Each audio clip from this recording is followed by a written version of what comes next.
my dad was diagnosed with Alzheimer's a few years ago, and the director came to me and said, look, I know it's a very sensitive subject, and we have this idea where there's this thing called reminiscence therapy, where we basically, the hippocampus, the part of the brain that Alzheimer's dementia is attacking, you stimulate via old memories and reignite neural pathways and so on, potentially. And it's somewhat experimental, but they're getting, there's a lot of positive results. Yeah. And so we had this idea about going back to the family home we lived in and doing a road trip up to Northern Territory. We lived in an Aboriginal community 4.5 hours outside of Catherine in Arnhem Land, and where he was a bull catcher. This is 30-something years ago. So we're going to do this motorbike road trip. And I was very apprehensive about it. I didn't want to sort of exploit anything he was going through for the sake of sort of drama and entertainment and so on. Yeah. But he said, man of deep integrity and humility. And I said to him, look, do you have any interest? And he said, oh, yeah, that sounds like a lot of fun. And look, maybe, me sharing my story might help someone else.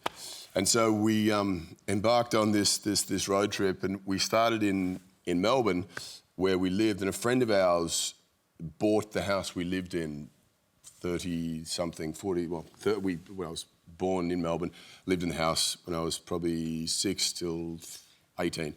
So 20-something years ago, he bought the house.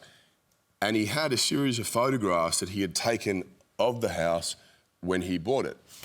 And so the art department said to him, can we have those photos? And they redressed the entire house. This is amazing. According to those photographs. And then we went to the house and walked in, and it was like stepping back in time. Oh, my God. That, I mean, it gives you chills, doesn't it? Yeah. It was remarkable, and it was this overwhelming nostalgia, this ginormous reminder of the passage of time, emotional because of the memories we had there and now the memories we weren't going to have, or the memories that were potentially disappearing.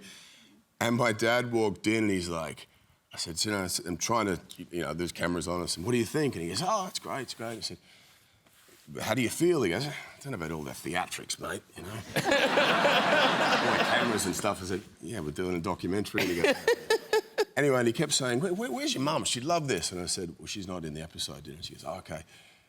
And then a minute later, he's like, where's your mum? What's she doing? And I said, well, Dad, she's not, she's here, but she's not, it's just us. And he kept asking, and it was so beautiful, he wanted to share it with her, and then eventually they were like, just bring her up. And so she came into the house. For her, it really hit home because it was a real reminder of the sort of memories we'd had and what we're missing. And then you saw him relax, that was his sort of anchor as things are sort of being taken away and disappearing. And it was quite beautiful and profound and heartbreaking. And I've had people say to me who've seen the episode who are suffering with dementia or Alzheimer's, say, I wish my kids could see this, or my family members, because people dance around the issue. No one comes and says, what are you afraid of? How are you feeling? Because it's too hard to confront. So they suffer in silence. And so I was asking questions to my father, and yes, on camera, but the questions I probably wouldn't have been brave enough to ask, and those things, and how is he feeling? And I asked him in the doc, I said, what are you afraid of? And he said, I just don't want to be a burden. And it said so much to me about him, and not that I could have any more respect for my father, but the fact that his main concern was not being a burden to those around him, more so than I'm losing my memories and my time is expiring, was beautiful. But the episode became about connection and about love and family and what's important.